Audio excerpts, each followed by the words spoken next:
Hello friends, in this class we are going to discuss William Golding's novel Lord of the Flies and how Golding represents human nature and evil inherent therein. William Golding was one of the most famous and prolific writers of the post-war England. His long list of novels include Lord of the Flies, The Inheritors, Pincher Martin, Free Fall, The Spire, The Pyramid, The Scorpion God, Darkness Visible, The Paperman, Close Quarters, Fire Down Below, and The Double Tongue, which was published posthumously in 1995. It is interesting to note that Golding's first novel, Lord of the Flies, was published in 1954 by Faber and Faber after being rejected by 21 publishers. The novel recounts the story of a group of boys whose airplane crashes on an uninhabited island during evacuation. Set on this tropical island, the novel presents to us the story of this group of white European schoolboys and how they struggle to survive and build a new civilization in the absence of adults. The novel has often been read as an intertextual inversion of Robert Ballantyne's famous novel The Coral Island, a revisionist project of the 19th century story from the post-World War II perspective. In The Coral Island, Ralph, Jack, and Peterkin Gray live their happy lives after being shipwrecked on an inhabited island. Through their civilized Christian moral force, not only they live comfortably, but also try to reform cannibal indigenes of the island. The novel appears to be alluding to Daniel Defoe's Robinson Crusoe, which is another shipwreck narrative recounting the story of a white man's encounter with savages. However, Lord of the Flies is distinct from both the novels in the sense that it does not have any native population to reform and civilize. The challenge before this group of stranded children is to create laws and order for themselves in the midst of their struggle for survival. Golding's main characters are Ralph and Jack, just like the Coral Island. Peter and Simon, perhaps Peterkin of the Coral Island, has been split here into two characters. However, Lord of the Flies is not merely a derivative fable representing the popular belief that children may become savages in the absence of adult guidance. Rather, the children's world on the island is an excruciating microcosm of the frailties of the adult world and allegorically represents the mankind has brought ruin upon themselves through atomic warfare. It is not mere destruction of the Eden-like island by the children that Golding is critiquing. Rather, it is the end of innocence, I quote, the darkness of man's heart in the civilized world that causes agony and concern for Golding. Of course, the children are rescued by the naval officer, but who will rescue the adults is the question that Golding is debating throughout this novel. Lord of the Flies is a subversive novel which needs a very careful and cautious reading. Its most provocative imagery is that of the beast, which demands a thorough re-evaluation of the entire tradition of European thought devoted to study the relationship between evil and man. Golding is writing about the age-old question whether human beings are essentially good and become evil as time passes, or they progressively evolve from evil to goodness.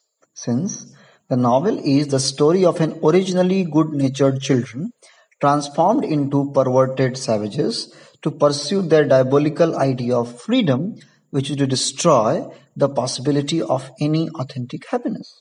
It comes out as a Christian allegory based on the theological dogma of original sin. Children on the island become diseased animals driven by their innate instincts and will to power. Their fall from the civilized state to savagery is akin to the first fall of Adam. Golding's allegorical representation of this fall through his children is his endeavor to project the internal conflict within man between their unruly natural desires and cultural constraints of morality. Golding does not uphold the empiricist belief that human beings start as a moral tabula rasa, struggling between nature and reason. His contention is that man is essentially capable of evil, which is kept at abeyance through laws and morality. Golding places his stranded children on an uninhabited island, which succinctly corresponds to Hobbes's idea of nature. Hobbes, in his philosophical meditations, has tried to understand what life would be in a state of nature, that is, an existential condition without culture and society. In his opinion, such a state would become a state of war, even worse, a war of all against all, wherein there will be no place for industry because the fruit thereof is uncertain. This is a quote. And consequently, no culture of the earth, no navigation, nor use of the commodities that may be imported by sea, no commodious building, no instruments of moving and removing such things as require much force, no knowledge of the face of the earth, no account of time, no arts, no letters, which is worst of all, continual fear and the danger of violent death, and the life of man solitary, poor, nasty, brutish, and short. Unquote. In such natural condition of mankind, without culture, laws, state to regulate the human nature, Locke posits that human beings will continuously try for annihilating each other in their ceaseless pursuit of authority. This natural state would be a state of anarchic chaos, which can be organized only by forming a social contract, which could be defined in the following words, and I quote: men can be expected to construct a social contract that will afford them a life other than that available to them in the state of nature. This contract is constituted by two distinguishable contracts. First, they must agree to establish society by collectively and reciprocally renouncing the rights they had against one another in the state of nature. Second, they must imbue some one person or assembly of persons with the authority and power to enforce the initial contract. In other words, to ensure their escape from the state of nature, they must both agree to live together under common laws and create an enforcement mechanism for the social contract and the laws that constitute it.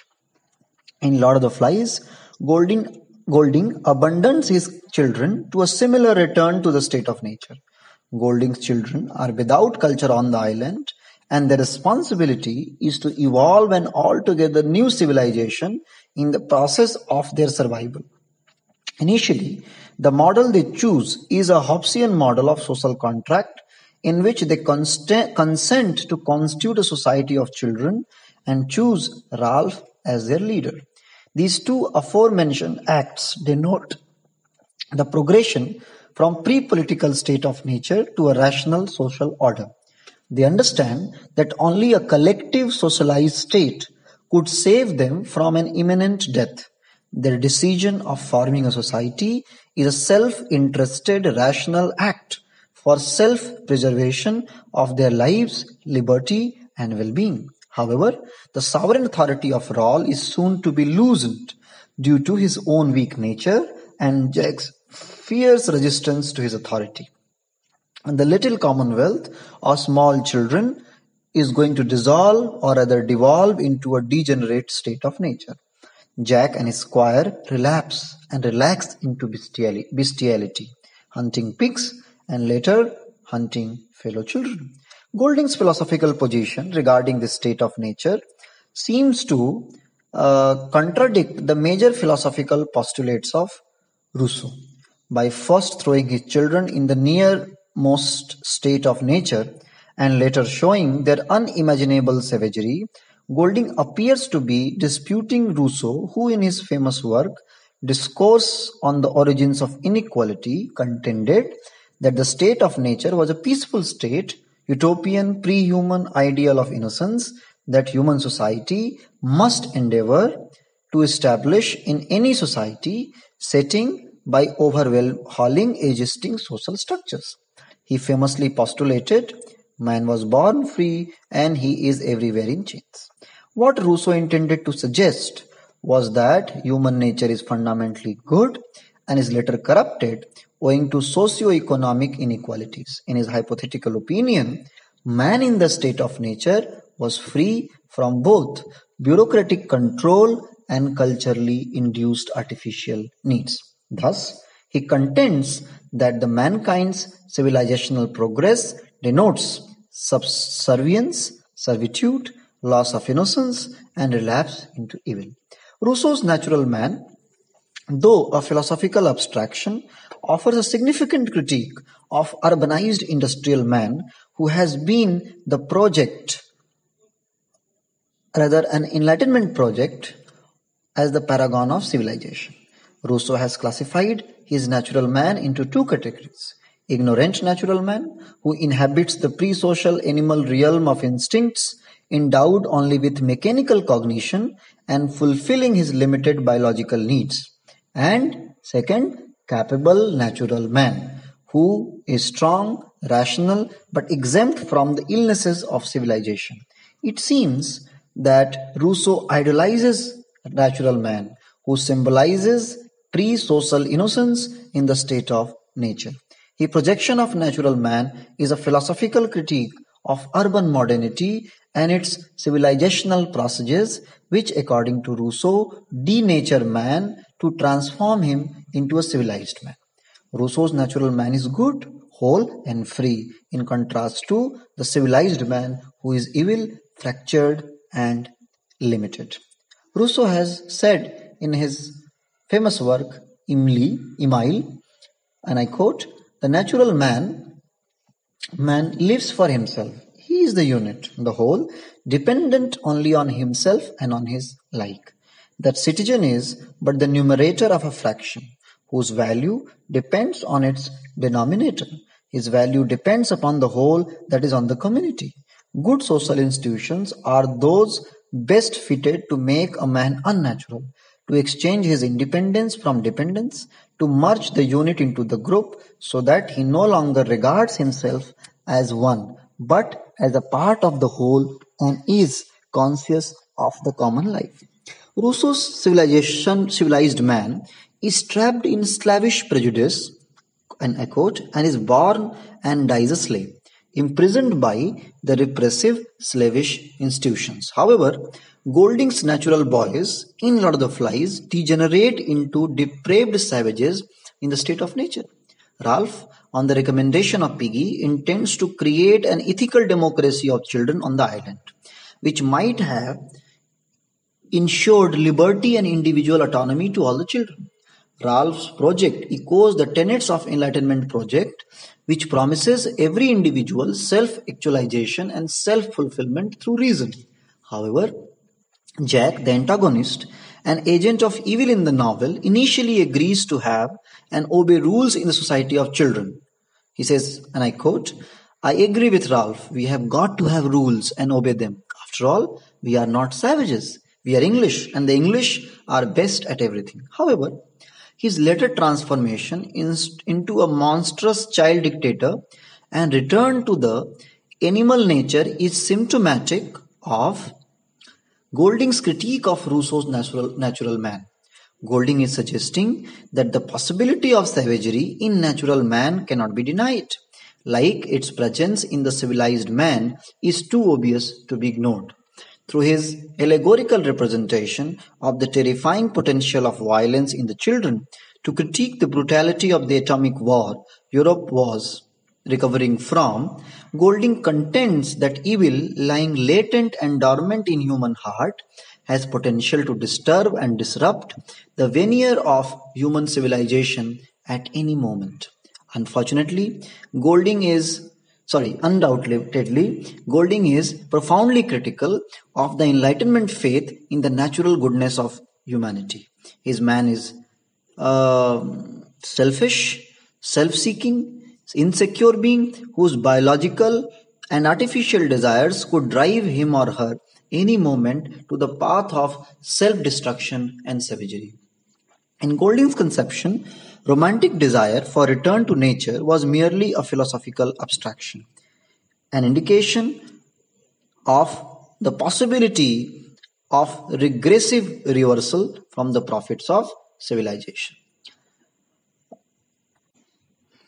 In several respects, Golding also stands in the tradition of Kant and Hegel. Kant has famously theorized that human beings are characterized by a natural predisposition to good and propensity to evil. Kant is suggesting that not necessarily every human being is evil, but propensity to evil is a basic feature of all human beings. However, social existence of individuals mediated by cultural contexts and relations serves as the fertile source for the origin of radical evil. Kant writes, and I quote, "Now the ground of evil cannot be placed, as is so commonly done, in man's sensuous nature and the natural inclinations arising therefrom. For not only are these not directly related to evil, rather do they afford the occasion for what the moral disposition in its power can manifest, namely virtue. We must not even be considered responsible for their existence.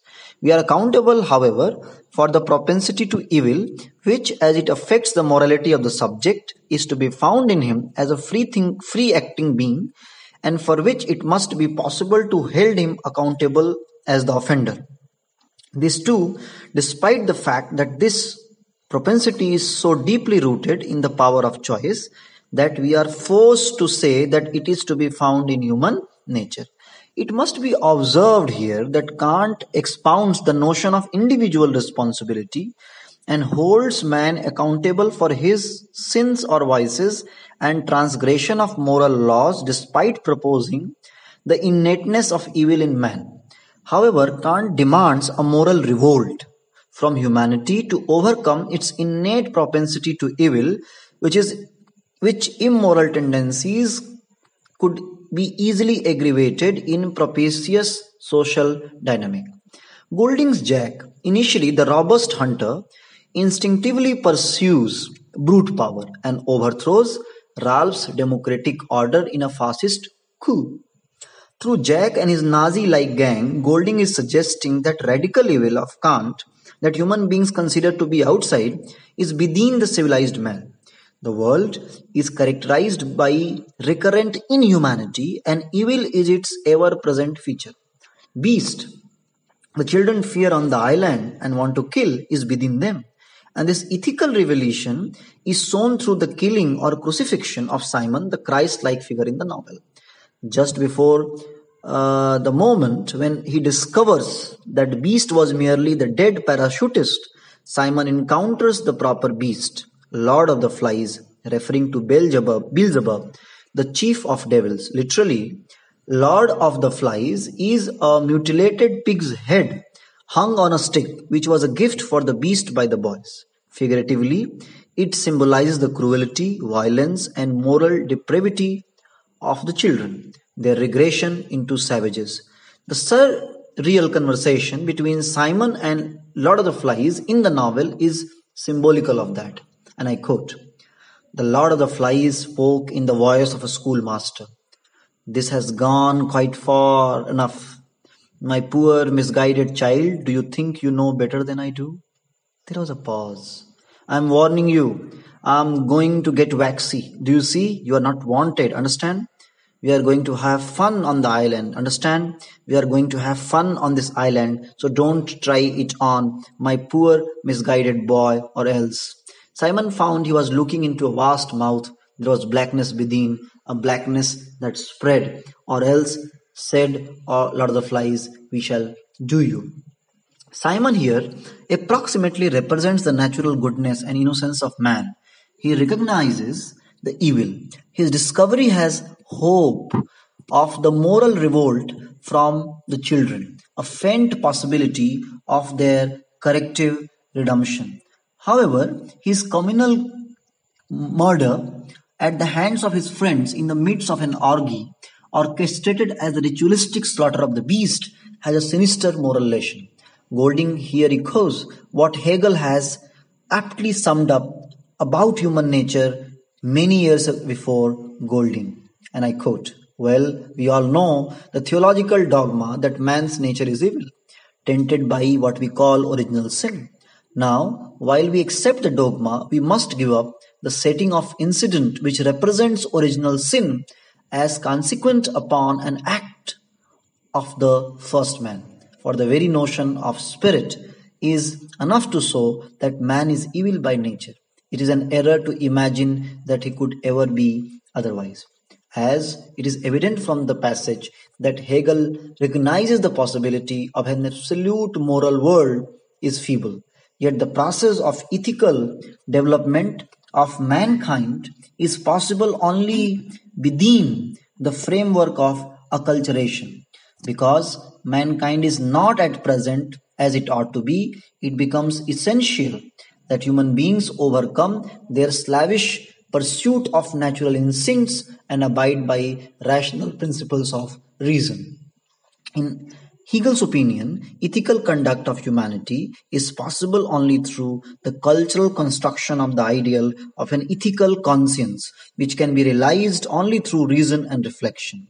Hegel rightly contends that it is a matter of human responsibility. Is human freedom recognized?